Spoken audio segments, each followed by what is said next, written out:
My strategy for growing my puzzle game Feedwater is to build a community of passionate level makers. And my motivation for that goes all the way back to my childhood. When I was a kid, I had an account on Neopets, like all the kids did back then. One of my favorite things to do on that site was to build levels for the platformer game Hannah and the Pyro Caves. That game not only had a level editor and really interesting game mechanics, but it also had a means of sharing levels with other people. There was nothing more satisfying back then than creating your latest masterpiece and then watching other people melt their brains trying to beat it. The community around that game was able to create ideas and innovations that went far beyond what the original game was. It was a real melting pot of creativity.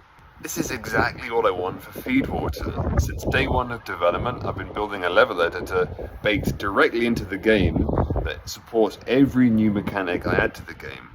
This not only makes my life easier when creating my levels, it also opens the door to community and collaboration. So early feedback for the game itself has been pretty positive, and there's been aspects of the game that people really enjoy.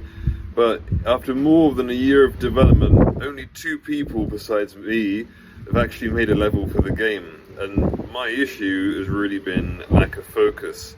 I spent like a whole year messing around with horror mechanics and not investing enough time in the community. The level editor is, and I'm being generous here, clunky. Editing levels is a pain, and worse still, sharing levels is a pain. You have to copy and paste some text, dump it into a text file, upload it to Discord, and you can only save one level at a time. It's bad, but I'm going to change all that. I spent all of this year so far investing time into the level editor.